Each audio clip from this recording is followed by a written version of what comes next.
Praveen Prabhu, yes, that's the only goal. Just completely dedicate ourselves in hearing. So thank you for joining, and we are starting from the third chapter. I mean, we already started, but we are going to read from I think 11th verse. Um, I'm not sure, but let's read from here.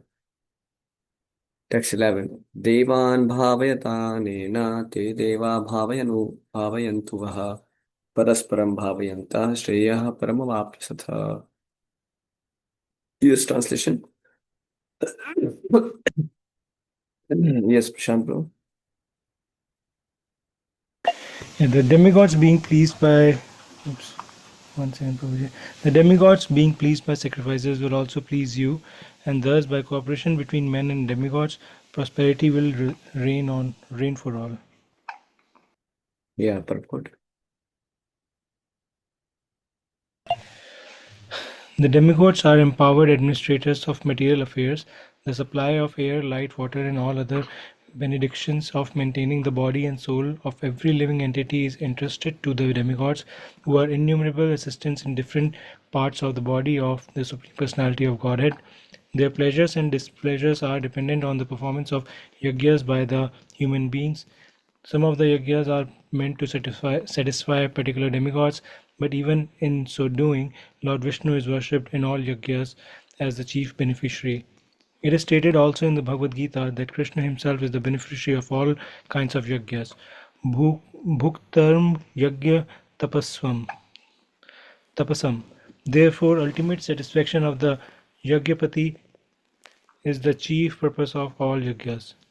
When these yajnas are perfectly performed, naturally the demigods in charge of the different departments of supply are pleased, and there is no scarcity in the supply of natural products. Performance of yajnas has been side benefits, ultimately leading to liberation from material bondage. By performance of yajnas, all activities become purified, as it is stated in the Vedas.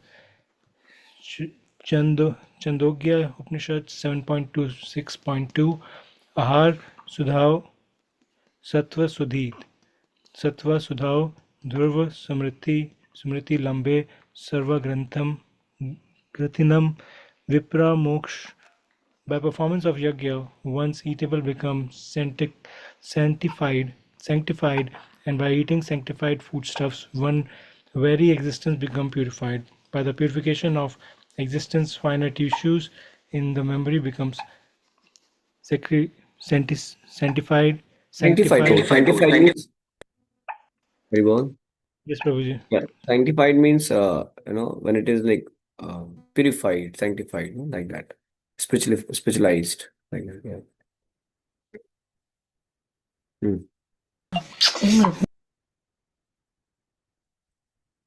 And when memory is sanctified, one can think of the path of liberation, and all these combined together lead to Krishna consciousness, the great necessity of present day society. Yeah. So one of the important thing is that all the scarcity or all the prosperity rather is actually by performance of yagnas, like that. So when yagnas are performed properly and the demigods are satisfied, then there's automatically there's no scarcity in the supply of natural products. And it is mentioned before also in the Kali Yuga, the yagna, which is recommended is Sankirtan yagna, because different other yagnas, even to satisfy the demigods, you need certain expertise, in that certain worship, which is quite difficult in Kali Yuga. So by performing Sankirtan yagna, you're already satisfying all the demigods actually. So that's the best thing to do. Actually, Prabhupada, once he brought rain, by performance of Sankirtan yagna in Hyderabad once. So there is a big article that Hare Krishna brings rains, like that. There's a drought, and they were requesting Hare Krishna devotees, and devotees did Harinam, and there was a rain. So so when you actually perform devotional service, there are highest yajna. So like that. Yeah. And here another very important point is mentioned. Performance yajna has many side effects. So, like he says that once you perform yajna, like when you offer the food to Lord, so then your food becomes purified, and by that your existence is purified. Or the finer tissues in the memory become sanctified. Memory is sanctified, and then you can think of a spiritual life better. So prasadam has such a major role. So without having this yajna, without having the sacrifice, and if we are eating, then we are not actually, having the sanctification. Text 12. Ishtan bhogan hi vo deva dasyante yajna bhavita tadetan padadebhyo yo bhunte sthena eva saha. Yes, translation. Somebody else can read. Our Virat Prabhu. Like to read.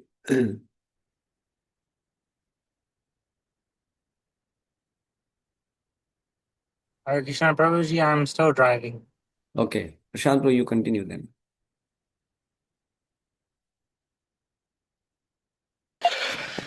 In charge of the various necessities of life, the demigods being satisfied by the performance of yajna will supply all necessities to you. But he who enjoys such gifts without offering them to the demigods in return is certainly a thief. Mm. So, the demigod being satisfied, they'll supply the necessities to you. But if you are simply just simply trying to enjoy without acknowledging the demigods, so then you actually become a thief. So, yeah. And without acknowledging the Lord, the Supreme Lord, if you simply try to enjoy, then you become a thief because everything belongs to Supreme Lord. Yet it is shown in the context of demigod, but we understand in the context of the Supreme Lord because the Supreme Lord is the Yajnapati. He is the ultimate beneficiary of all the yajnas. He is the ultimate enjoyer of all the yajnas. So we don't go for separately trying to satisfy the demigods as devotees, but we try to satisfy the Supreme Lord. By that, all the demigods are automatically satisfied. That's why that verse says, Yatha taror murshena Tippanitas skanda bhujopashaka prano prahara chatendriyana sarva tendriya Achyutendriya says that how every by supplying the food, the stomach and fire, by supplying the water in the root of the tree, all the root of the tree gets satisfied, all the limbs of the trees get satisfied, nourished. Same way by supplying the food in the stomach, all the limbs get satisfied. Same way when you use water, when we satisfy the Supreme Lord, all the demigods are automatically satisfied. Read the purport, Prabhu.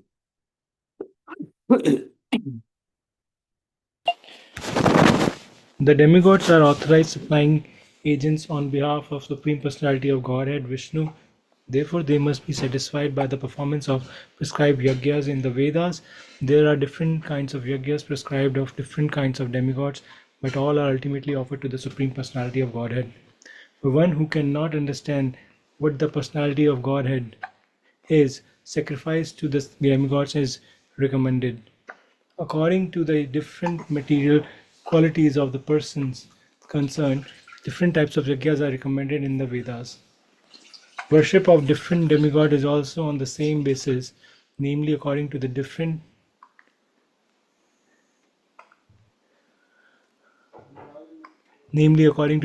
qualities. For example, the meat eaters are recommended to worship the goddess Kali, and a ghastly form of material nature, and before the goddess the sacrifice of animals is recommended. But for those who are in the mode of goodness, the transcendental worship of Vishnu is recommended. But ultimately all yajnas are meant for gradual promotion to the transcendental position.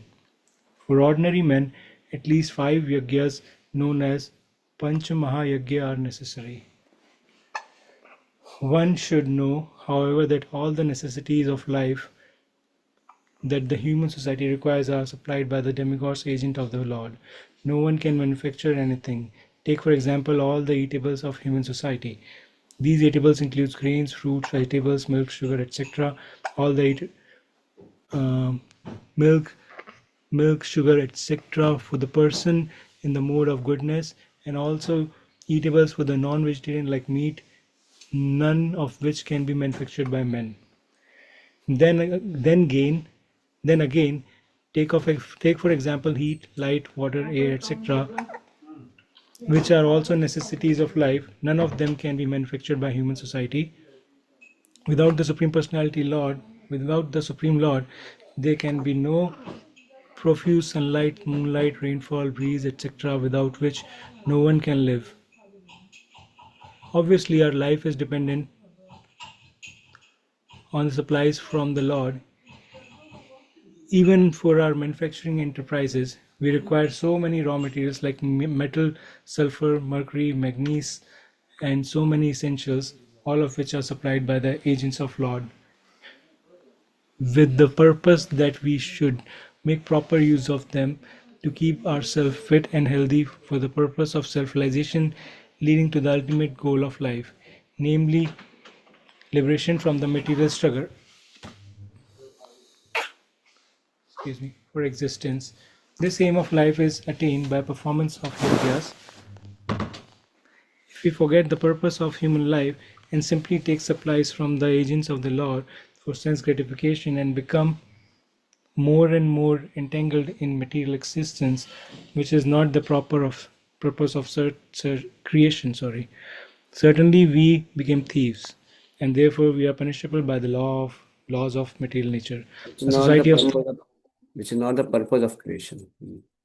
yeah, which is not the purpose of creation. Certainly, we become thieves, and therefore we are punished by the law of material nature. A society of thieves can never be happy because they have no aim in life.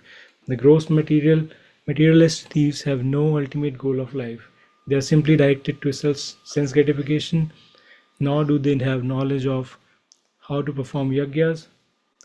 Lord Chaitanya, however, inaugurated the easiest performance of yagya, namely the Sankirtan yagya, which can be performed by anyone in the world who accepts principle of Krishna consciousness.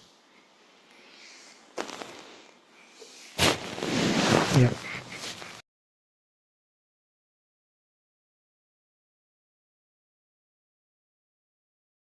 Any reflection on this purport, anyone? It's very good purport. Yeah. For those who are not worshipping the Supreme Lord, for them, worshipping the demigods is recommended. Because nobody should live life of sense gratification. But those who are devoted to the Lord, they're already trying to satisfy the Lord. By serving the Lord, they're automatically satisfying the demigod. So we don't need to separately perform any worship or yajna, but we can simply chant the Hare Krishna Mahamantra and perform our devotional service. That will purify ourselves, and that will satisfy the Supreme Lord, and that will satisfy all the demigods as well. So that's the best thing what we can do. यज्ञशिष्टाशिना संतो मुच्यन्ते सर्वकिल्बिषै भुञ्जते ते त्वघं पापा ये पचन्त्यात्मकारणात्. Also in previous purport, very nicely Prabhupada explained that everything is supplied by the Supreme Lord, the agents of the Lord. Supreme Lord, and through Lord, I mean the Lord supplies to so many agents. So completely dependent. So it's very important to acknowledge. And when we acknowledge, we show our gratitude by chanting Hare Krishna Mahamantra. That's the best way to express our gratitude to everyone. Read the translation. Virat, are you now free? Go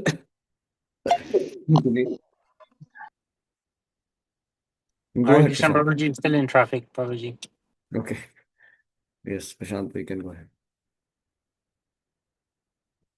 The devotees of the Lord are released from all kinds of sins because they eat food which is offered first for sacrifice. Others who prepare food for personal sense enjoyment weirdly eat only sin. Mm.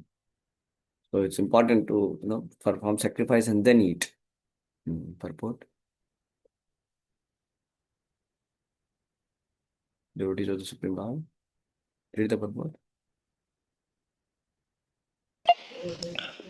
The devotees of the Supreme Lord or the person who are in Krishna consciousness are called Sants, and they are always in love with Lord as it is described in Brahma Samhita. Premananjan. Premanjana bhakti vilochanena santa sadeva hridayeshu vilokayanti. The sons being always in a compact of love with Supreme Personality of Godhead Govinda, the giver of all pleasures, or Mukunda, the giver of all liberation, or Krishna, the all-attractive person, cannot accept anything without first offering it to the Supreme Personality, Supreme Person. Therefore, such devotees always perform yajnas in different modes of devotional service, such as Sarvanam, Kirtanam, Samranam, Archanam, Shravanam, Kirtanam, Smaranam, Archanam. yeah, Hmm. etc. And these performances of Yeah. yajnas keep them always aloof from all kinds of contamination of sinful association in the material world. Others who prepare food for self or sense gratification are not only thieves, but also the eaters of all kinds of sin. How can a person be happy if he is both a thief and sinful? It is not possible. Therefore, in order for people to become happy in all respects, they must be taught to perform the easy process of Sankirtan Yajna in full Krishna consciousness. Otherwise, there can be no peace or happiness in the world. Very good purpose, right? The santas, they're always engaged in the service of the Lord. They cannot accept anything without first offering to the Supreme Person.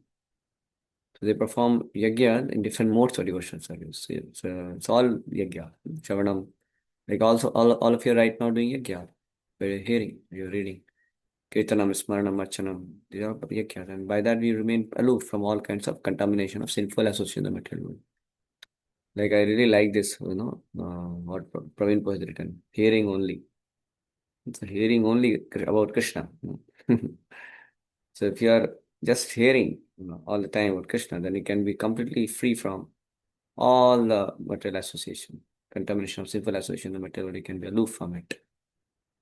So they say keep the sound vibration on, keep the spiritual sound vibration on always. So or always engage in some form of devotion service. That is the best way to remain aloof from all sinful association, all the contamination of sinful association in this world.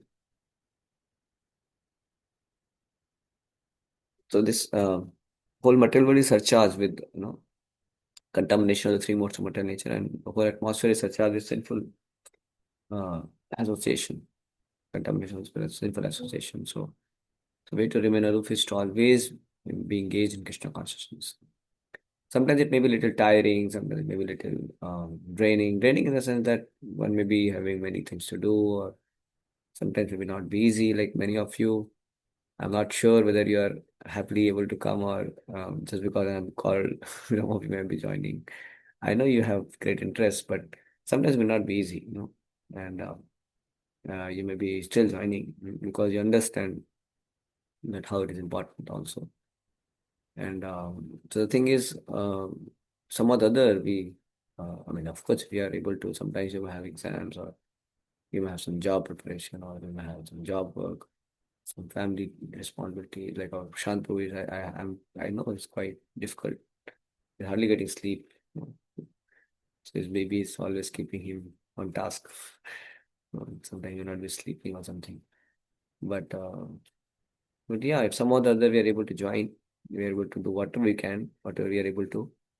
So it actually helps us to remain aloof from the contamination of this material world. So how can a person be happy if they both, a thief or sinful? That means if he's not engaging in devotional service. When you're not offering to Krishna our time and energy and our assets, our heart, so then we actually become a thief. And also we cannot avoid to be sinful.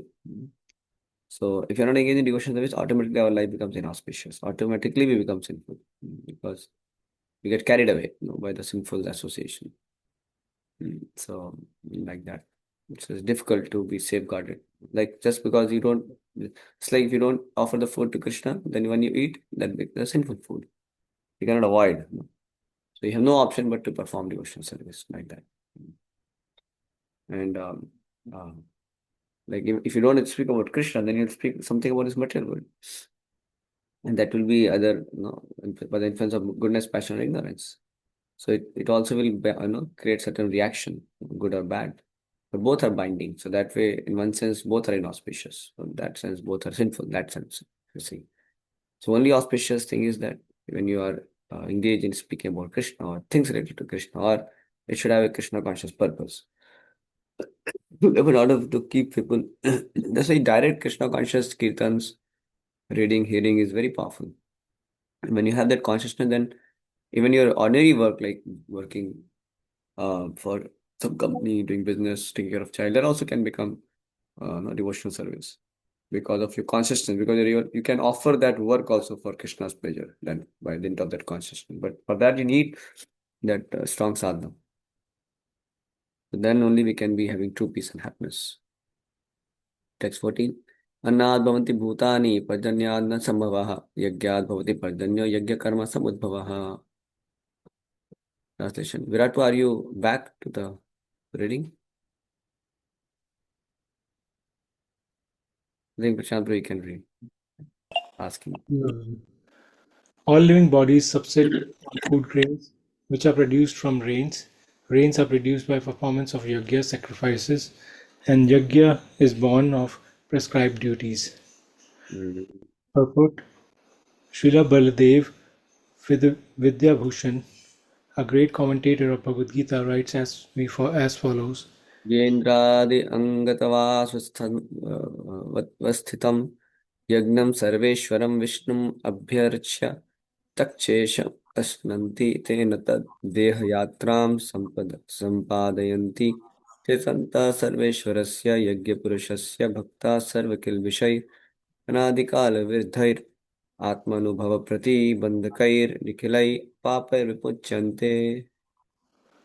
The Supreme Lord, who is known as the Yagyapurusha, or the personal of all sacrifices, is the master of all the demigods, who serve him as the different limbs of the body serve the whole. Demigods like Indra, Chandra, and Varuna are appointed officers who manage material affairs, and the Vedas direct sacrifices to satisfy these demigods so that they may be pleased to supply air, light, water sufficiently to produce food grains. When Lord Krishna is worshipped, the demigods who are the different limbs of the Lord are also automatically worshipped. Therefore, there is no separate need to worship the demigods. For this reason, the devotee of the Lord who are in Krishna consciousness offer food to Krishna and then eat, a process which nourishes the body spiritually. By such action, not only are past sinful reactions, excuse me, Prabhuji, can you highlight the part? Actually, I'm reading on my phone.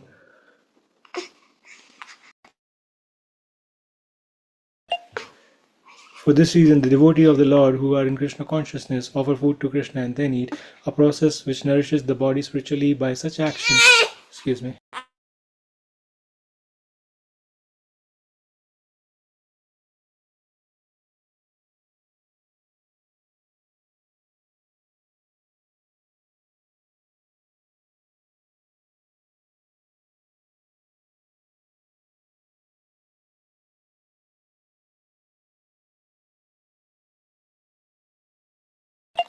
Sorry, Prabhuji. By such actions, not only are the past. Actually, she's crying and no one is in the room. So, I'll try. By such actions, not only are past sinful reactions in the body vanquished, but the body becomes immunized to all the contaminations of material nature. When there is an epidemic disease, an antiseptic vaccine protects a person from the attack. Okay, I will read. I will read too. I will read. Hare Krishna, Babaji. I will. Thank you. Okay, so when Lord Krishna is worshipped, the demigods who are different names of the Lord are also automatically worshipped. Therefore, there is no separate need to worship the demigods. For this reason, the devotee. Okay, 1 minute. I'll just take mix.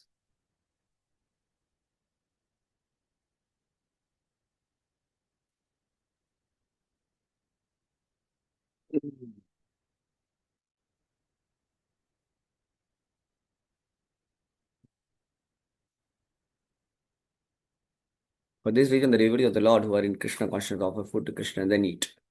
A process which nourishes the body spiritually. By such action, not only are past sinful reaction the body vanquished, but the body becomes immunized to all contamination of material nature. When there is an epidemic disease, an antiseptic vaccine protects a person from the attack of such an epidemic. Similarly, Food offered to Lord Vishnu and then taken by us makes us sufficiently resistant to material affection. Amazing, huh? When you take prasadam, you actually become immune to material affection. And when he's accustomed to this practice, is called a devotee of the Lord. So who is the devotee? The one who takes prasadam is the devotee. That simple terms. Yeah. Therefore, a person Krishna consciousness who eats only food offered to Krishna can counteract all reactions of past material infections, which are impediments to the progress of self-realization. Thus, by taking prasadam, you can actually counteract all reactions of past material infections. On the other hand, one who does not do so continues to increase the volume of sinful action. And this prepares the next body to resemble hawks and dogs, to suffer the resultant reactions of all sins. Yeah. The material world is full of contamination, and one who immunized by accepting prasadam of the Lord for offer to Vishnu is saved from the attack. Whereas one who does not do so becomes subjected to contamination. Once one senior devotee is asked, why you people all, in ISKCON or many devotees or all of your devotees, they were doing sankirtans, many brahmacharis and all were there and boys and all of them were there. Why you all people look so bright faced? Then that senior devotee told, because we take prasadam. When you take prasadam, your whole body becomes spiritualized. You contract all the sinful reaction. So when you immunize by accepting prasadam of the Lord, is saved from the attack. The material is full of contamination, and one who is immunized by accepting prasadam of the Lord, put offered to Vishnu, is saved from the attack, whereas one who does not do so becomes subjected to contamination. Food grains or vegetables are actually eatables. Human being eats with different kinds of food grains, vegetables, foods, etc. And the animals eat the refuse of the food grains and vegetables, grass, plants, etc. Human beings are accustomed to eating meat and flesh. Must also depend on the production of vegetation in order to eat the animals. Therefore, ultimately, we had to depend on the production of the field and not on the production of big factories. The field production is due to sufficient rain from the sky. And such rains are controlled by demigods like Indra, Sun, Moon, etc. And such rains are controlled by demigods like Indra, Sun, Moon, okay. They're all servants of the Lord. The Lord can be satisfied by sacrifices, therefore one who cannot perform them will find himself in scarcity. That's the law of nature. Yajna is specifically the Sankirtan Yajna prescribed for the sage, but therefore we perform to save us at least from scarcity of food supply. Is the solution. So doing Sankirtan is so vital, so powerful. So Prabhupada would be asked about some problems of like scarcity or drought or something. So Prabhupada would say, just help us organize the Sankirtan and all your problems will be solved. Prabhupada would be very confident about it. And that is true actually, because once you do Sankirtan, you satisfy the Supreme Lord, all the demigods are satisfied. Everything is supplied profusely. I also remember hearing Radheshyam would say that when you have the beggars are there, right? So when you give beggars some shadam and you tell them you chant Hare Krishna, and you can tell them that if you chant Hare Krishna every day, you'll never be in scarcity. Krishna always provide you food and what is required. So it's true. You can teach the beggars also when you go that you just chant Hare Krishna every day. So Krishna will provide you because we are doing this yajna. So actually devotees don't have to worry about this needs. Krishna takes care of the devotees very nicely. So simply engage in devotion service. It's Krishna's part. Krishna will take care. Whatever you need for your survival, Krishna will provide that. So because Krishna is providing everyone, so why not his devotees? One should be very much sure about it. Have faith. Yeah, because you are doing the highest thing, that is the yajna. You are doing the yajna. So you don't have to worry about it. We don't do the yajna for our needs or something, but we do yajna for the pleasure of the Lord. But the Lord anyway takes care of the devotees. Karma bahudhavam viddhi brahmacharasya madbhuvam tasmat sarvagatam brahmyam nityam yajna pratishthitam. Virat, are you in a position to read now? Yes, Prabhuji. Hare Krishna. Translation: regulated activities are prescribed in the Vedas, and the Vedas are directly manifested from the Supreme Personality of Godhead.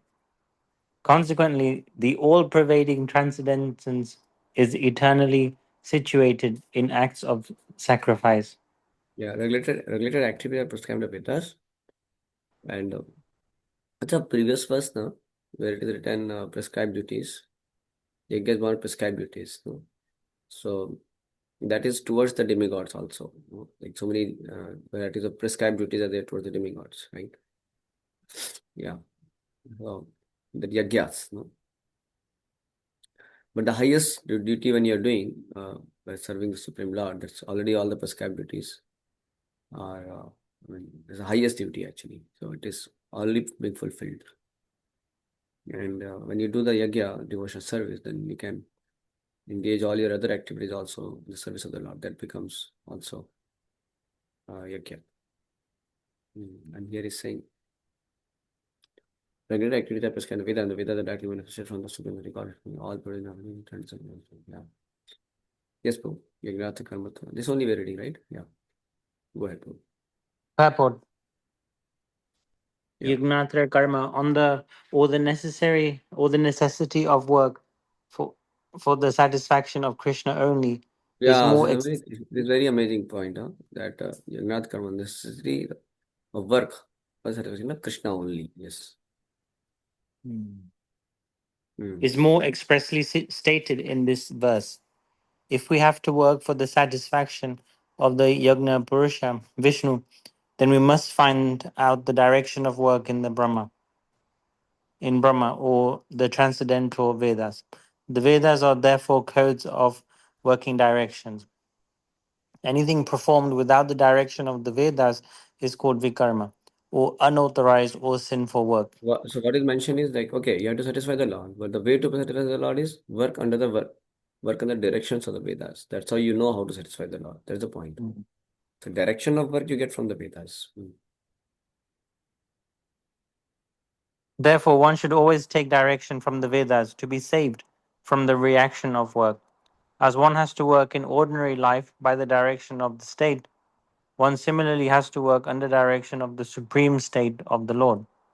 Such directions in the Vedas are directly manifested from the breathing of the Supreme Personality of Godhead.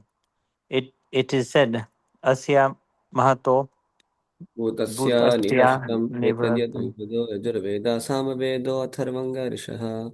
Four Vedas. The four Vedas, namely the Rig Veda, Yajurveda, Samveda, and other Ved, are all emanations from the breathing of the great personality of Godhead. Hmm. Brihad Aranyaka Upanishad 4.5.11. Yeah.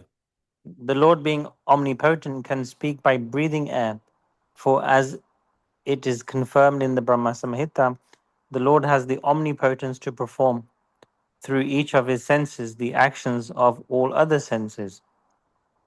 In other words, the Lord can speak through his breathing, and he can impregnate by his eyes. In fact, it is said that he glanced over material nature and thus fathered all living entities.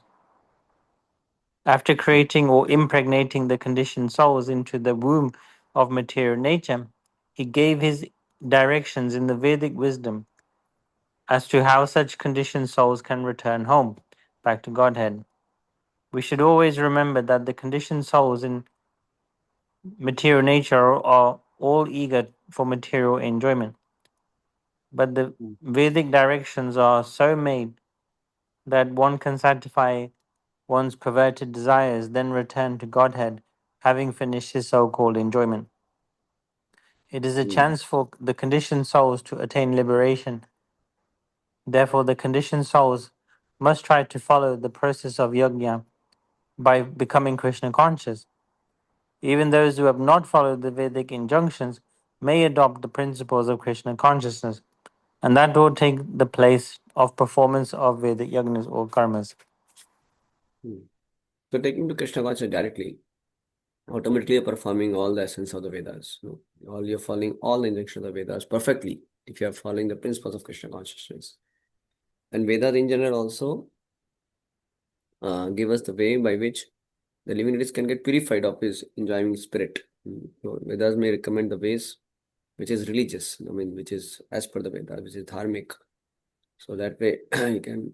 Uh, so Vedas are not so much. The Vedas are not just saying no to enjoyment. Vedas are saying that you be dharmic. You should. We can. Uh, one can go, when somebody is attached to material enjoyment, one can go through the Vedic direction, not whimsically, sanctioned by the Vedas, through Vedas, like that. And that will purify one gradually. And when he's finished of his all material enjoying in spirit, then he can gradually become qualified to attain liberation also. So that way Vedas, accommodate, so many divinities, even though they may not be looking for liberation, but they're looking for material enjoyment. But by following the Vedas, gradually they'll get purified. Mhm. But yeah, if somebody can take to Krishna consciousness directly, the highest injunction, the purpose of the Vedas is to come to Krishna. So that will anyway purify one from all the material enjoying spirits, and can one transcend to the kingdom of God. So that is the highest thing to be done.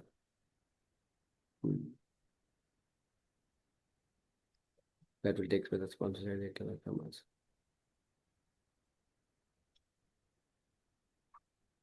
And he says, even those who have not followed the Vedic injunctions may adopt the principle of Krishna consciousness. And that will take the place of performance of Vedic yajna karmas. Yeah. Sometimes Vedic injunctions may be having a lot of intricacies, but current situation, one may not be able to follow all of them. But he's taking the principles of Krishna consciousness. So then one actually is already fulfilling the purpose of all the Vedas. Yes, text 16. Evam pravartitam chakram nanuvartayati hriyaha agha ramo mogam patas jivati. Another thing was that Vedas are from the Lord, so they're coming from the breathing of the Lord. So Lord is speaking, through his breathing. Lord can see through his eyes. I mean, Lord can impregnate through his eyes. That's how he impregnate material nature. And yeah, so this is completely transcendental. The Lord is, Lord can do any activity from any of his senses. Because senses are not material in nature. And he also gives the direction how to return back home to God through Vedic instructions. Okay, so yeah, go ahead with the translation, bro. Translation. My dear Arjuna, one who does not follow in human life the cycle of sacrifice, thus established by the Vedas, certainly leads a life full of sin. Living only for the satisfaction of the senses, such a person lives in vain. Purport. The Mammonist philosophy of work very hard and enjoy sense gratification is condemned herein by the Lord. Therefore, for those who want to enjoy this material world, the above mentioned cycle of performing yagnas is absolutely necessary. One who does not follow such regulations is living a very risky life, being condemned more and more. By nature's law, this human form of life is specifically meant for self-realization in either of the three ways, namely karma yoga, jnana yoga, or bhakti yoga. There is no necessity of rigidly following the performances of the prescribed yajnas for the transcendentalists who are above vice and virtue, but those who are engaged in sense gratification require purification by the above mentioned cycle of yajna practices. There are So, different kinds of activities. performances. Performances. There are different kinds of activities. Those who are not Krishna consciousness are certainly engaged in sensory consciousness. Therefore, they need to execute pious work. The yajna system is planned in such a way that sensory conscious persons may satisfy their desires without becoming entangled in the reaction of sense gratificatory work. The prosperity of the world depends not on our own efforts, but on the background arrangement of the Supreme Lord, Yeah. directly carried out by the demigods. I'll a little bit explain also so that it becomes more clear. So, work hard and enjoy some gratification. That is not actually at all proper, because that's a philosophy of people who are simply living a beastly life. They say that, therefore, those who want to enjoy this material world, the performance of yajna is absolutely necessary, as the mention, about the different demigods should be satisfied and all that. So, they're not following such kind of lives very risky, because then they're under no one, and then they are liable to be punished by Yamaraj. So that's why so they are sinful. They're living a sinful life then. They condemn more and more. When nature of the human form are faced, especially meant for self-realization, and in there are three ways: basically karma yoga, jnana yoga, and bhakti yoga. Basically, one has to follow a path of dharma, a path of regulation, a path of order and law. One has to be accountable somewhere, either through karma kanda, like okay, one may be performing some Vedic rituals for getting some material enjoyment, but at least he's following some Vedic authority. He should follow some authority somewhere. Has to begin with. So saying that, or somebody is wanting to get liberated and is following Jnana Kanda section of the Vedas and wants to get liberated. Somebody is following directly Krishna consciousness, understanding Lord Krishna as the supreme person of Godhead. So that is one has to be accountable. There is no necessity of rigidly following the performance of prescribed yajna. So the translators are above vice and virtue. Means those are taking the Krishna consciousness principle directly. So they may not be rigidly following the performance of the prescribed yajnas. But those are engaged in sun gratification, requires purification by the above mentioned cycle of yajna performances. So, but those who are not like that engaged, they for them it's mandate. They have to follow because they're not ready for direct principles of Krishna consciousness. So they may have to follow all these certain yajnas. Becomes very important for them actually. If they don't do that also, then they will simply live a life of sun gratification. So, so those who are not in Krishna consciousness are certainly engaged in sensory consciousness otherwise.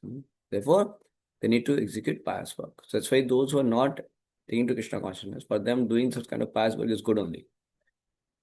So it is said that also one should not just discourage the people to not worship demigods. If you're not able to give them the platform of Krishna consciousness first. So we don't first discourage worshiping demigods. You first tell them about Krishna consciousness. And by gradually taking up the Krishna consciousness, then they may not continue their demigod worship. That is fine. So one should not prematurely just discourage one or destroys one faith in demigod worship. Because some people, those who are not ready for Krishna consciousness, for them that is good only. And that becomes a means for them to gradually, eventually come to the path of Krishna consciousness sometimes. Some people may not be ready. What can you do?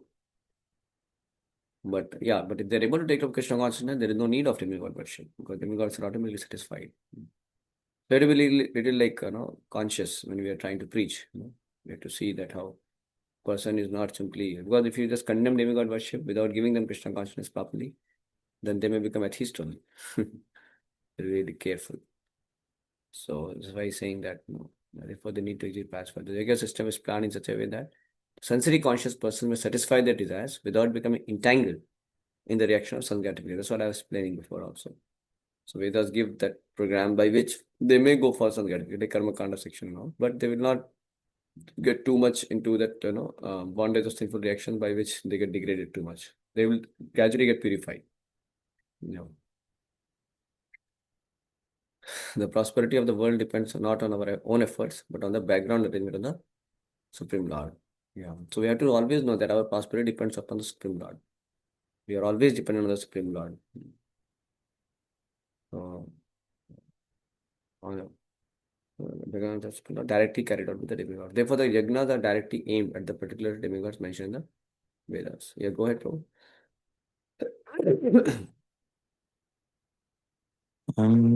The prosperity of the world depends not on our own efforts, but on the background arrangement of the Supreme Lord, directly carried out by the demigods. Therefore, the yajnas are directly aimed at the particular demigods mentioned in the Vedas. Indirectly, it is the practice of Krishna consciousness, because when one masters the performance of yajnas, one is sure to become Krishna conscious. But if by performing yajnas, one does not become Krishna conscious, such principles are counted as only moral codes. One should not therefore limit his progress only to the point of moral codes, but should transcend them to attain Krishna consciousness. Mm. So yajnas are aimed at satisfying the Lord, the demigods, as mentioned in the Vedas. But in practice of Krishna consciousness, because when master the performance of yajnas, when is sure to become Krishna conscious. Because following Krishna consciousness is like perfection of all the yajnas. So if by performing yajnas one does not become Krishna conscious, such principles are counted as only moral code. So gradually one has to come to the platform of Krishna consciousness. Otherwise it is simply again He is simply attached to rituals and karma kanda, which is not very much verified. So one has to gradually come to the performance of Krishna consciousness. One should not therefore limit his progress only to the point of moral code. So those who are worshipping demigods also, for them also this recommendation that just don't remain attached to the moral codes of satisfying the demigod, worshipping them faithfully and doing your duty, but one should transcend them to attain Krishna consciousness gradually. That's a call for action for those who are engaged in demigod worship that take Krishna consciousness also.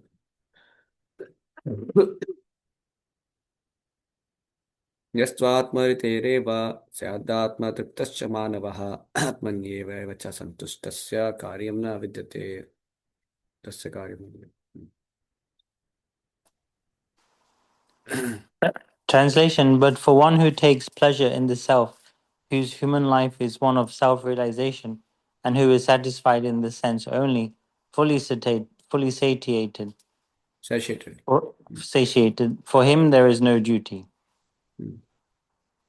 Purport: A person who is fully Krishna conscious and is fully satisfied by his acts in Krishna consciousness no longer has any duty to perform. Due to his being Krishna conscious, all impiety within is instantly cleansed, and an effect of many, many thousands of yajna performances. By such clearing of consciousness, one becomes fully confident of his eternal position in relationship with the Supreme. His duty thus becomes self illuminated by the grace of the Lord, and therefore he no longer has any obligations to the Vedic injunctions. Such a Krishna conscious person is no longer interested in material activities and no longer takes pleasure in material arrangements like wine, women, or similar infatuations. Very nice way. By such clearing of the consciousness, becomes fully confident of the eternal position, and his duty has thus become self-illuminated by the grace of the Lord, and therefore he has no longer any obligations with the intentions. So the Krishna person is no longer interested in material activity, no longer takes material arrangements. This is how the pure devotee is completely free from any obligation towards any kind of duties. That's why you can see those sometimes the great souls, sannyasis, they may not participate in so many varieties of ceremonies, and they're not obliged because they are doing the highest service of satisfying the Supreme Lord. They're not obliged for anything. So there's nothing to be done in this world. No obligations. Because they are doing the highest fulfillment of their existence, that is serving the Supreme Lord. That's the highest thing. So there's no other obligations for them. The more you give up that platform, the more you become more and more obliged. There's so many varieties of quotes and conducts, quotes of the scriptures. You become more and more obliged. Because ultimately the purpose of all those quotes and regulations and conducts are actually to help you to come to the platform of taking full shelter of the Lord. Like that. So, and somebody has already taken shelter of the Lord, so he's not obliged to any of these duties. And he's already attained that. Like suppose for a person who's already become a millennial, so he doesn't have to go through with all the rigorous procedures of promotion in the hierarchy. He's already a big billionaire, he's a owner, he's a CEO, like that. So for him, there is no duty. He may not has to come to office in this time, go leave at that time. He's already attained the perfection in his business, right? Making all that. I mean, he's already got that. He's a billionaire. So same way, a devotee of the Lord has already attained the perfection of all these duties. That is, his heart is purified. So all the impiety and everything is cleansed. So, and because the purpose of all this yajna performances, prescribed duty, that is actually the purification of heart. That's a purpose. People perform duties to get some money, to get so many things. But the purpose of all our prescribed duties are to purification of heart, actually. Yeah. नैव तस्य कृतेनार्थो न कृतेनेह कश्चन न चास्य सर्वभूतेषु कश्चित् अर्थ विपाश्रयः. Read the translation. Translation: a self-realized man has no purpose to fulfill in the discharge of his prescribed duties, nor has he any reason not to perform such works, nor has he any need to depend on any other living being. Purport. Purport: a self-realized man is no longer obliged to perform any prescribed duty, save and except activities in Krishna consciousness. Krishna consciousness is not inactivity either, as will be explained in the following verses. A Krishna conscious man does not take shelter on any person, man, or demigod. Whatever he does in Krishna consciousness is sufficient in the discharge of his obligation.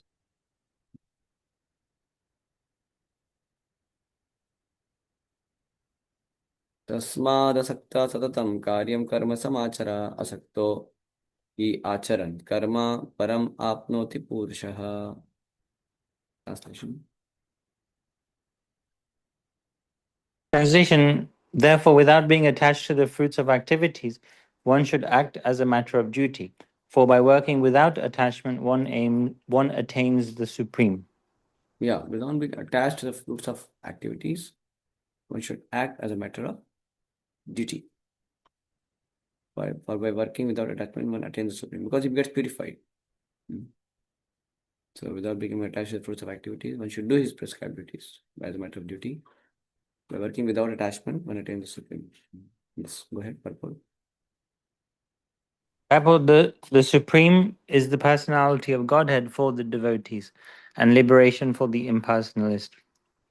A person, therefore, acting for Krishna or in Krishna consciousness under proper guidance and without attachment to the result of the work is certainly making progress towards the supreme goal of life. Arjuna is told that he should fight in the battle of Kurukshetra for the interest of Krishna because Krishna wanted him to fight.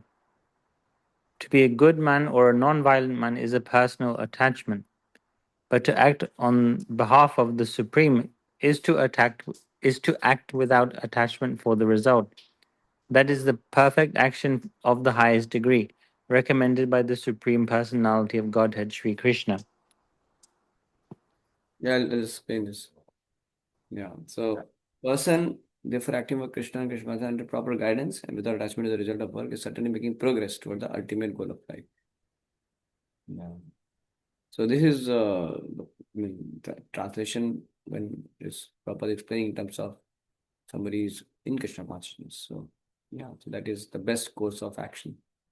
You act under the guidance of Guru without attachment to the result, then surely you are going to make progress towards attaining the supreme goal of your life. Prabhupada explains it that how Arjuna is told that he should not fight in the battle of Kurukshetra.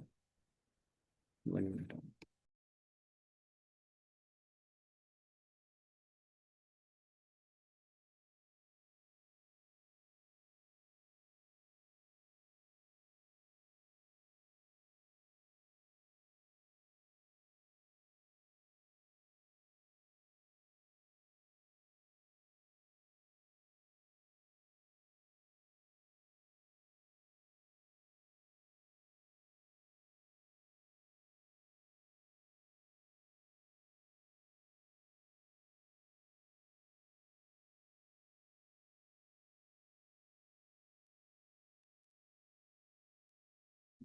So yeah, so Arjuna told to he was told to, he should not fight the battle for the interest of Krishna, because Krishna wanted him to fight. That's why he should fight. So he should not fight for his own interest. He should fight the battle for the interest of Krishna, because Krishna wanted him to fight. To be a good man or a non-violent man is a personal attachment. But to act on behalf of the Supreme is to act without attachment for the result. That is perfection, perfect action, the highest degree. So in this world, we are not trying to be good. We are not trying to be bad. We are trying to be Krishna's man. So sometimes people want to be good. Oh, I give charity, I give this, I give that, but they have no thought of that I am doing on behalf of Krishna. So they serve their own ego only. Then. So even the activity in goodness also can lead to bondage when it is devoid of Krishna consciousness. So we don't want to be a good man, and we don't want to be a non-violent man also, and we don't want to be a violent man also. So we want to be Krishna's man. Whatever way Krishna and Guru wants me to act, we should be ready to act. That is devotional service. That's the right course of action. That is not binding. Like Krishna wanted Yudhishthira Maharaj to spare a lie. He should be able to do that. Krishna wanted Bhishma to fight from the side of Kauravas. He did that. So Krishna wanted Arjuna to fight this battle. He did that. So this is how the pure devotees act.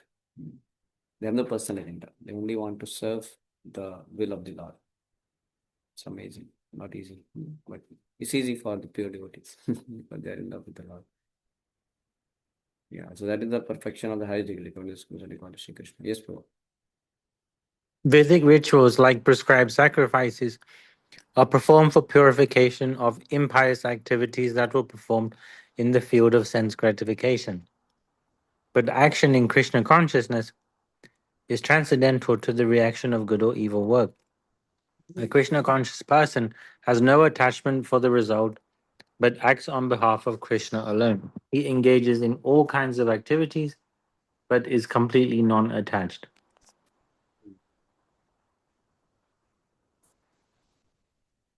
The action Krishna consciousness transcended the reactions of good and evil work. He engages in all kinds of activities, but it's completely not attached because it's doing it for Krishna. So this non-attachment is a very important principle. Yeah, and it is only possible when you are attached to Krishna. You're doing it for Krishna. And yeah, and that we all will be tested. We all will have to come to that platform, working for the Lord. We will gradually be able to see our attachments when we are sincerely trying to work in Krishna consciousness. And then there'll be a choice whether I should do it for the Lord or I should work for my attachment. There will always be this kind of tug of war. We have to make conscious choice. I mean, all the sadhakas will have their progress like that. They will see their project in the journey. Krishna will help us to understand and grow if we are sincerely trying to work on ourselves to give up our attachments and become attached to Krishna's direction, Krishna's will more and more. Yeah. That's something. It's also so action Krishna consciousness is transcended to all directions of good or evil. Simply attached to Krishna. Again, we can engage in different kinds of activity, but not a complete attachment. And on behalf of Krishna, he can do that. So now, a pure devotee may not have that kind of any obligation for any duties, but still pure devotees may act in this world, following different varieties of prescribed duties. For what reason? So that is very nicely explained here. They may not abruptly sometimes. They may also do certain duties which they may not be obliged. Why? Like a pure devotee, mother may also take care of the child. Pure devotee also can have sometimes business to take care. Sometimes, yeah. So how can that pure devotee be doing that then? Pure devotee can be a king who may be taking care of the citizens and taking care of the kingdom. So how it is possible? Like Pandavas, like Yudhishthira Maharaj, of course, and Prahlad Maharaj, Dhruv Maharaj. They were the kings. Amrish Maharaj, they were pure devotees. But they still had their subjects and they were having their kingdom and they were taking care of that. So how? There may be pure devotees who may be sannyasis and Paramahamsa also. But they're also doing their certain prescribed duties of their ashram.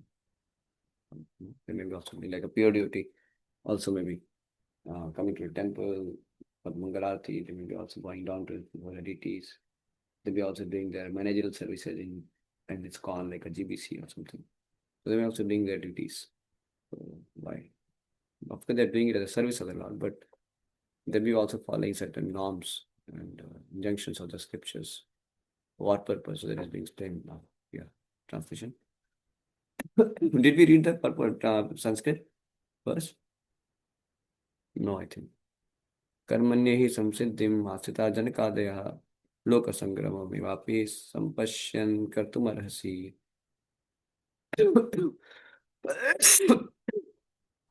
Translation: Kings such as Janaka attain perfection solely by performance of prescribed duties. Therefore, just for the sake of educating the people in general, you should perform your work. Yeah. Purport. Kings like Janaka were all self-realized souls. Consequently, they had no obligation to perform the prescribed duties in the Vedas. Nonetheless, they performed all prescribed activities just to set examples for the people in general. Janaka was the father of Sita and father-in-law of Lord Sri Rama. Being a great devotee of the Lord, he was transcendently situated. But because he was the king of Mithila, a subdivision of Bihar province in India, he had to teach his subjects how to perform prescribed duties. Lord Krishna and Arjuna, the Lord's eternal friend, had no need to fight in the battle of Kurukshetra, but they fought to teach people in general that violence is also necessary in a situation where good arguments fail. Hmm. Before the battle of Kurukshetra, every effort was made to avoid the war, even by the Supreme Personality of Godhead, but the other party was determined to fight. So, for such a right cause, there is a necessity for fighting. Although one who is situated in Krishna consciousness may not have any interest in the world, he still works to teach the public how to live and how to act. Experienced persons in Krishna consciousness can act in such a way that others would follow, and this is explained in the following verse. Mm. So a devotee also may act certain ways, though he may not be obliged. He can be simply doing his bhajan and everything, but he still acts to teach the people how to act also. So can act in such a way that others will follow. And this will explain the following verse. यदि यदि आचरति श्रेष्ठ तत्तदेव तरोर्जनः स यत् प्रमाणं कुरुते लोकस्तदनुवर्तते. Read the translation. Translation. Whatever action a great man performs, common men follow, and whatever standards he sets by exemplary acts, all the world pursues. Purport. People in general always require a leader who can teach the public by practical behavior. A leader cannot teach the public to stop smoking if he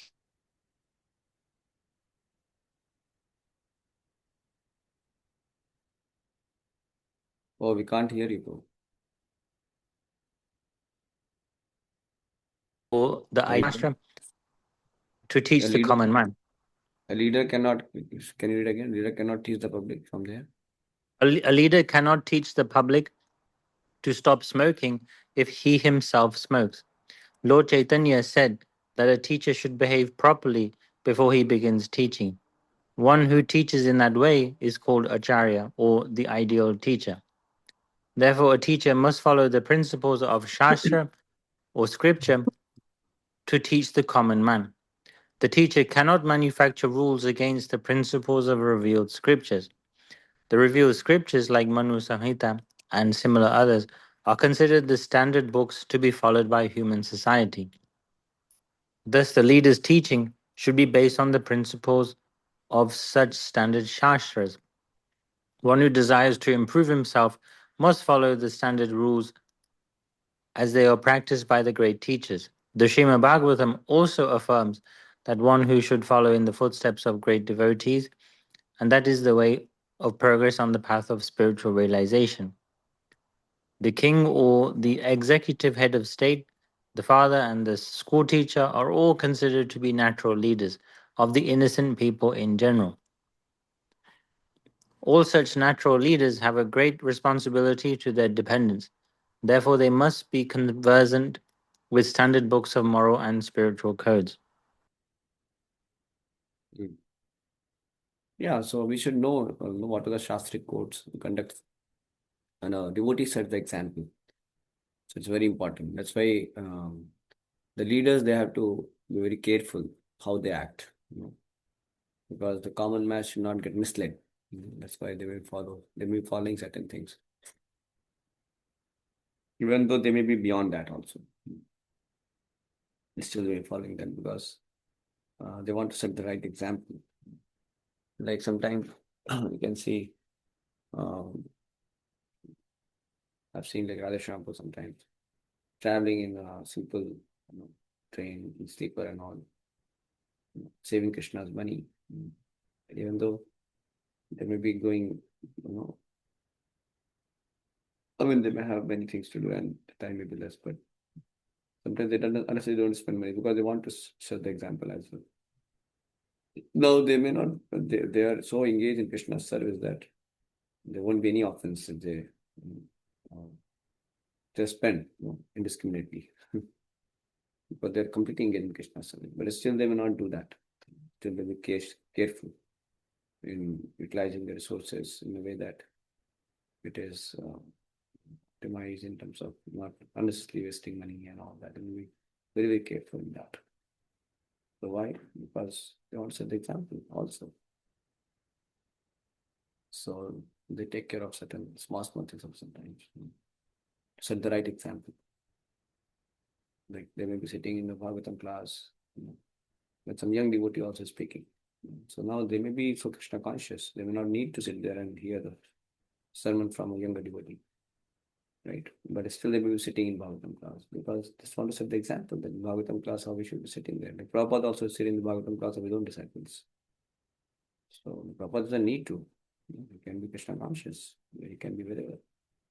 Krishna conscious. But he Prabhupada will also come from Gujarati. He'll also be sitting in the Bhagavatam classes and all. So that's the right example. The leader should be very cautious to, because we have to be very, we have to know that people are going to learn and observe. So we have to have right kind of conduct.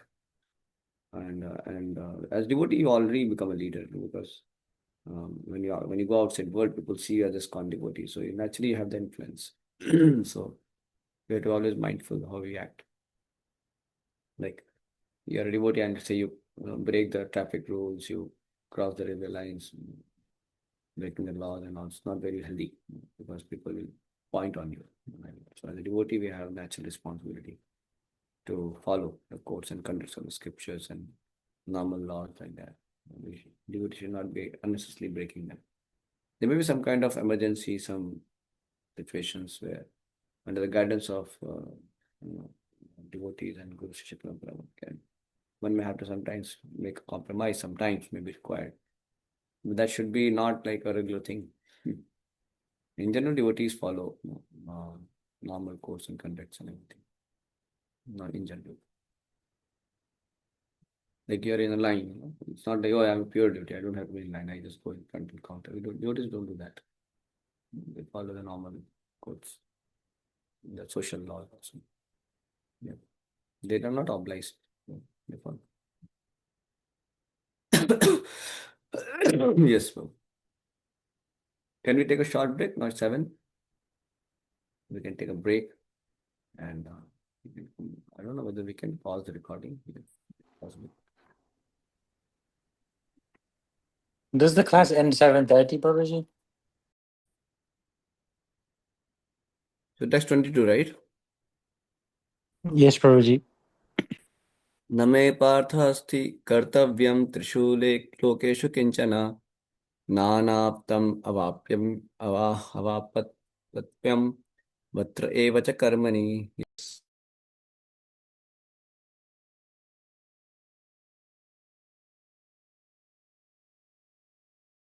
Translation: O son of Pritha, there is no work prescribed for me within all the 3 planetary systems, nor am I in want of anything, nor have I a need to obtain anything, and yet I am engaged in prescribed duties. Purport: the Supreme Personality of Godhead is described in the Vedic literatures as follows.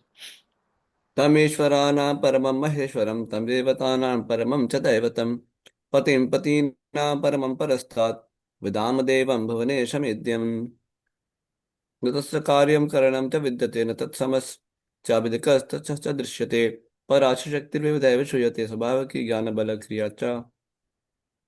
Supreme Lord is the controller of all other controllers, and he is the greatest of all the diverse planetary leaders.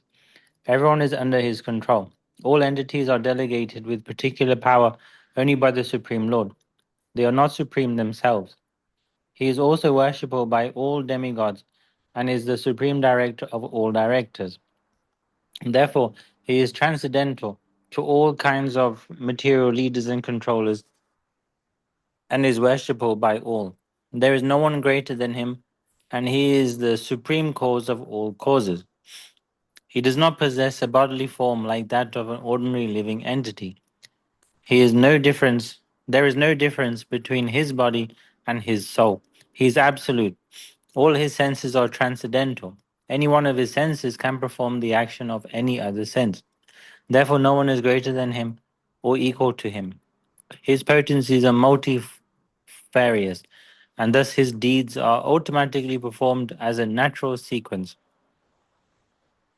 Since everything is in full opulence in the personality of Godhead and is existing in full truth, there is no duty for the Supreme Personality of Godhead to perform. One who must receive the results of work has some designated duty, but to one who has nothing to achieve within the three planetary systems certainly has no duty. And yet Lord Krishna is engaged on the battlefield of Kurukshetra as the leader of the Kshatriyas, because the Kshatriyas are duty bound to give protection to the distressed. Although he is above all the regulations of the revealed scriptures, he does not do anything that violates the revealed scriptures.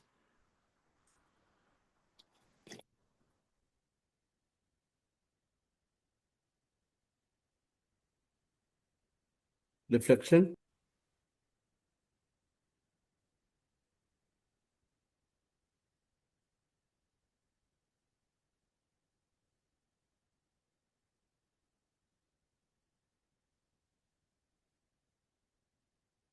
Mm.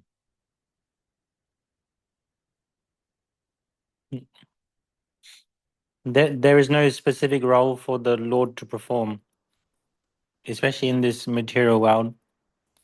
And those who do have a role to perform,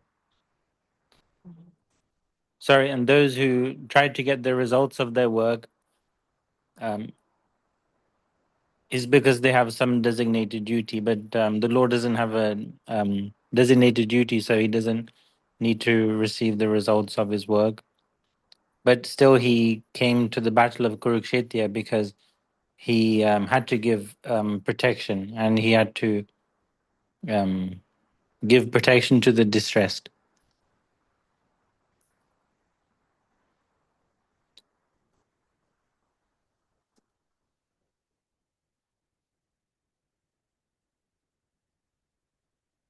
So before the Lord was telling about the pure duty, but he's telling that he himself actually, does activities. Uh, as like he's engaged in prescribed duties, he does that. Even though Mm. he is not obliged for anything. Because he doesn't need anything in this world. He doesn't need purification of heart also. Nothing is needed. Same with the pure devotee and the Lord, both of them are actually completely transcendently situated, but still they will be acting, engaging in certain prescribed duties only for setting the right example. you know. Yeah. So text 23. यही यम न वर्ते यम जातु कर्मणि अतन्द्रिय यतः मम वर्तमानु वर्तन्ते मनुष्यापात सर्वशः. Translation. For if I ever fail to engage in carefully performed prescribed duties, O Partha, certainly all men would follow my path. Purport. In order to keep the balance of social tranquility for progress in spiritual life, there are traditional family usages meant for every civilized man. Although such rules and regulations are for the conditioned souls and not for Lord Krishna, because he descended to establish the principles of religion, he followed the prescribed duties. Otherwise, common men would follow in his footsteps because he is the greatest authority. From the Srimad Bhagavatam, it is understood that Lord Krishna was performing all the religious duties at home and out of home as required of a householder.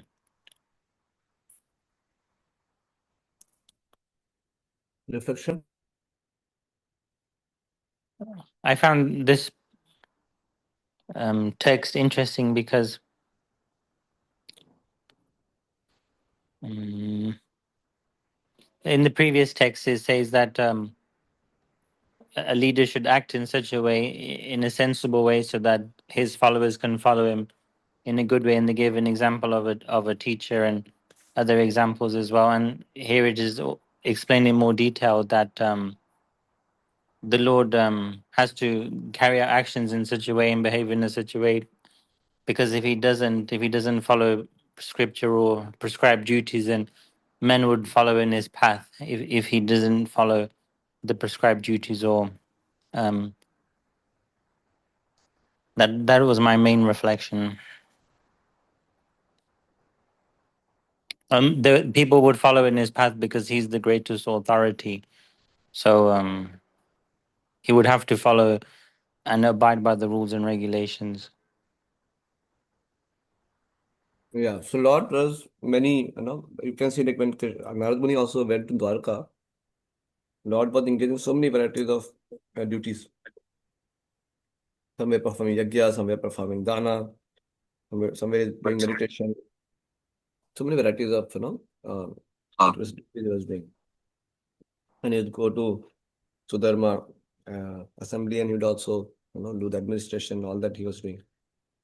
Doesn't need to, but he did all that. So, of course, there are certain activities with Lord's that is transcendental in nature. It's alaukika, alaukika lila. So it's like lifting gourd and hill, which you cannot imitate. Dancing with gopis, and you cannot imitate. So, there are the transcendental pastimes of Lord, but the Lord, him Krishna, who is actually who has performed so many transcendental pastimes which cannot be imitated. Also, so much of his, you can see in his life, he has actually followed certain prescribed duties which non-ordinary grahastha may have to do, maybe doing. So Lord Krishna is sets that example, for people to follow. Yeah, but at the same time, we have to know that Krishna is transcendental. He is not obliged. One shouldn't misunderstand Krishna's some pastimes, which may be uh, beyond one's adhikar to. I mean, one cannot imitate it at all, and one cannot sometimes understand based on mundane morality. Also, so the Lord is Lord also wants the devotees to to attract the devotees. Lord also will perform certain pastimes, and also to bewilder the atheist sometimes.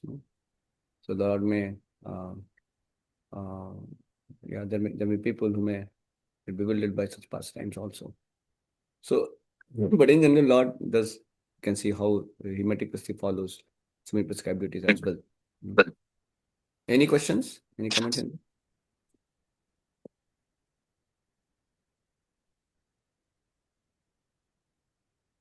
Yes, Virat Prabhu? No, Prabhuji, I just had a deeper reflection that I know and have heard like many years before, where people would comment on the Mahabharata and comment that the Lord could have stopped the fight, or could have prevented such a thing from happening. But this verse is nice for me because it explains that he behaves in a specific way in accordance to rules and regulations and in accordance to scriptures. So it just supports the argument that what he did was necessary. Yeah, Lord does not need to engage in any kind of Hmm. violence or giving protection in external way, but does it just to show the right example how a Right, Kshatriya, righteous Kshatriya king should behave, right? right. That's by example of, yeah, that's true. उत्सीदेयुरिमे लोका न कुर्यां कर्म चेदहं शंकरस्य च कर्ता स्यामुपहन्यामि वा प्रजा. Translation: If I did not perform prescribed duties, all these worlds will be put to ruination. I would be the cause of creating unwanted population, and I would thereby destroy the peace of all living beings. Hmm. Varnas Sankara is unwanted population which disturbs the peace of the general society. In order to check this social disturbance, there are prescribed rules and regulations by which the population can automatically become peaceful and organized for spiritual progress in life. When Lord Krishna descends, naturally he deals with such rules and regulations in order to maintain the prestige and necessity of such important performances. The Lord is the Father of all living entities, and if the living entities are misguided, indirectly the responsibility goes to the Lord. Therefore, whenever there is general disregard of regulative principles, the Lord Himself descends and corrects the society. We should, however, note carefully that although we have to follow in the footsteps of the Lord, we still have to remember that we cannot imitate Him. Following and imitating are not on the same level. We cannot imitate the Lord by lifting Govinda hill as the Lord did in His childhood. It is impossible for any human being. We must follow His instructions, but we may not imitate Him at any time. The Srimad Bhagavatam affirms,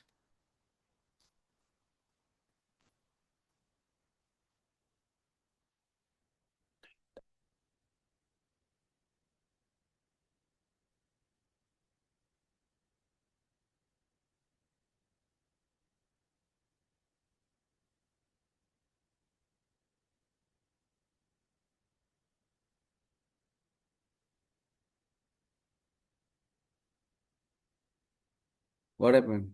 Did it go?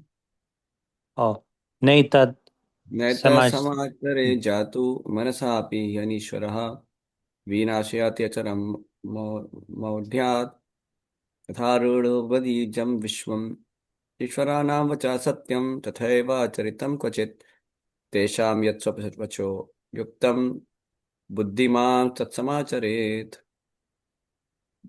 Yeah, read the translation. One should simply follow the instructions of the Lord and His empowered servants. Their instructions are all good for us, and any intelligent person will perform them as instructed. However, one should guard against trying to imitate their actions. One should not try to drink the ocean of poison in imitation of Lord Shiva. We should always consider the position of the Ishwaras, or those who can actually control the movements of the sun and the moon, as superior. Without such power, one cannot imitate the Ishwaras, who are super powerful. Lord Shiva drank poison to the extent of swallowing an ocean. But if any common man tries to drink even a fragment of such poison, he will be killed. There are many pseudo devotees of Lord Shiva who want to indulge in smoking, ganja, marijuana, and similar intoxicating drugs, forgetting that by so imitating the acts of Lord Shiva, they are calling death very near. Similarly, there are some pseudo devotees of Lord Krishna who prefer to imitate the Lord in his Rasa Leela, or dance of love, forgetting their inability to lift Govinda hill. It is best, therefore, that one not try to imitate the powerful, but simply follow their instructions, nor should one try to occupy their posts without qualification. There are so many incarnations of God without the power of Supreme Lord.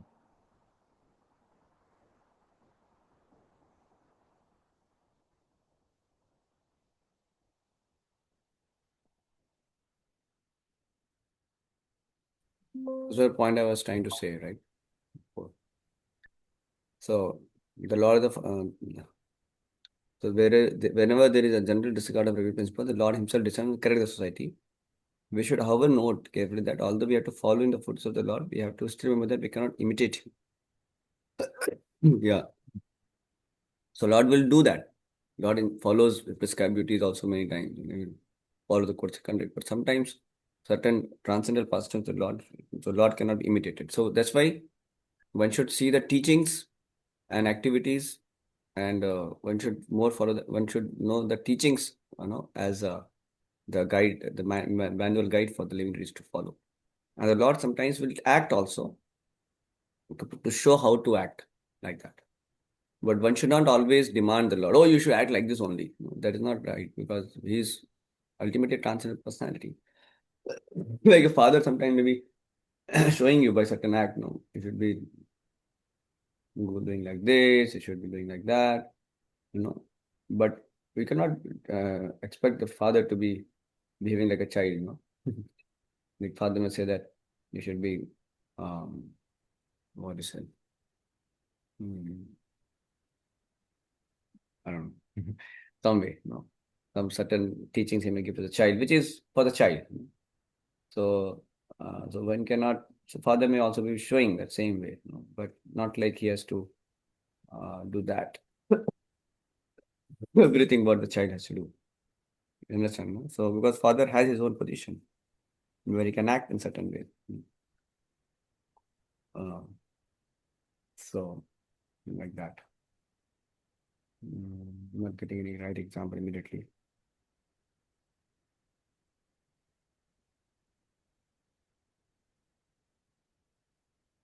Say, for example, the father says that, see, when you're crossing the road, then you should be somebody, you should always catch the hand of the mom, and then you should, or some elder brother, and then you should cross like that, like that you should do. And sometimes you may show also, see, your brother is there, I'm catching the hand, I'm going like this, see, and I'm doing it. They may show that. And when his son is there, that should teach him, he may be doing that sometimes. But sometimes he may be traveling without that. Son cannot say, hey, I will also follow him. I'll also go like that. Then he can meet an accident. So father may do it for the sake of teaching the child, but not like he can expect him to always be, you know, um, behaving like a child all the time. So Lord has his own transcendental personality. So one should not imitate the Lord. One should follow the Lord, is follow the teachings, follow the instructions. And more than that, follow the instructions of the devotees, because sometimes Lord may give his teachings also. Sometimes, like Lord spoke to Nanda Maharaj, with the teaching should not be followed. Lord came as Buddha, spoke certain philosophy should not be followed. So that's why the sense is follow the instructions of the devotees. Mahajano Yenagata Sapanta. One should follow the footsteps of Mahajanas. Purely, that the most right way of action. Okay, the last verse we'll take, and then we will conclude for the day. सक्ता कर्मणि विद्वांसो यथा कुर्वन्ति Bharat कुर्याद् विदांस ततस्तथा सक्तस् चिक्षुर्लोकसंग्रहम्. Translation. Translation: as the ignorant perform their duties with attachment to results, the learned may similarly act, but without attachment, for the sake of leading people on the right path. Purport. Purport: a person in Krishna consciousness and a person not in Krishna consciousness are differentiated by different desires. A Krishna conscious person does not do anything which is not conducive to the development of Krishna consciousness. He may even act exactly like the ignorant person who is too much attached to material activities. But one who is engaged in such activities for the satisfaction of his sense gratification, whereas the other is engaged for the satisfaction of Krishna. Therefore, the Krishna conscious person is required to show the people how to act and how to engage the results of action for the purpose of Krishna consciousness. So both of them may similarly look like acting. Like devotee also may be working hard. Like our Virat was working very hard for passing exams and all. And there are so many gratifiers. They are also doing same way, work hard. But the difference in consciousness. Virat is thinking, oh, how can I be engaged in this occupation so that I can benefit the devotees and contribute to SCON, spreading Krishna consciousness. So there's the divine consciousness there. Let me do it for the pleasure of Guru and Krishna, like that devotee thinks. He's not thinking of his son's gratification through that money, right? Same way, but both of them may be similarly, engaged in acting. So ignorant man, he does out of attachment, but learned man act without attachment, sake of leading people on the right path. Yeah, so sometimes the devotee may do that. And sometimes devotee may be so qualified, he may not need to act also in those duties, but still he may do it. He may still do some job or business or maintain his family for the sake of keeping the good example for the society in general sometimes. Yes, so let us pause here. Pause for the day. Thank you so much. Any quick reflection which you was the highlight of today's discussion? Virat Prabhu, Prashant Prabhu, Praveen Prabhu, one point. Can you share? Yes, Prabhu. One main thing is regarding demigod worship. Sankirtan Yajna itself is actually the sacrifice meant for this Kali Yuga. We don't need to separately do demigod worship or sacrifice to get the benefits from the demigods. Very good point. Yes, Prabhu. Thank you, Prashant, Prabhu. Hare Krishna Prabhu. Yeah, one I would like to add that uh, one who is not like a devotee may still do yagyas to satisfy demigods, but someone who is already Krishna conscious should perform all the yagyas and deliver it to Supreme Lord himself, and rest all the demigods will be satisfied. Yeah, basically, you should perform devotion service. Mhm. It doesn't. There's no need to do any other kinds of yagyas for demigods. One can simply perform devotion service, and that's where all demigods are satisfied. Correct? No. So if you do any yagya, like, is it fine and then do it just to offer it to Krishna, or simply It's like? not needed. It's not Okay. needed. But sometimes, out of family obligation, you may have to do. You may do it, but internally just do it for Krishna. Okay, Prabhu. Okay. And think demigods to be the limbs of the Lord, and then you may do it. I also go home and my father performs yagyas. There he may chant Om Indraya Swaha, I don't know Mama, he chants all that. So many mantras he may chant. So we may do that. We may sit there, but we know that Indra is the servant of Krishna because out of obligation to family, you have to sit just so that we unnecessarily don't want to disturb their, faith and tradition and all that. So we may just be the part of it. And then at the end, they chant Hare Krishna Mantra and they do Ahuti for Hare Krishna Mantra also. So that's what I said that we don't have to disturb the person who is engaged in certain demigod worship if he has not come to the platform of devotional service. Otherwise, our discouragement, too much of disturbing them, they may just give up everything. They may say too much of disturbance. And then they say, okay, we'll not do yagya, nothing we'll do. When you come to Deepavali, we'll not do anything. That should not be the case, right? Ji, Prabhu. We should not unnecessarily disturb them. We will be part of them, but we know that what we are, where we are offering our devotion and heart to. And demigods are not some bad people; they're servants of Krishna, so we can respect them in our heart and think of the Supreme Lord and the demigods as servant of the Lord, like that. Okay, but we don't have to take initiative to get into some kind of demigod worship to get some thinking that, oh, if I don't do that, then I'll be missing something. So, out of family obligation, sometimes parents may want you to do that. You may do it just to keep the peace of their mind, respect them. You got it, no? Ji, Prabhu. Just Hare Krishna. Hmm. Yeah. Virat, you have anything to share?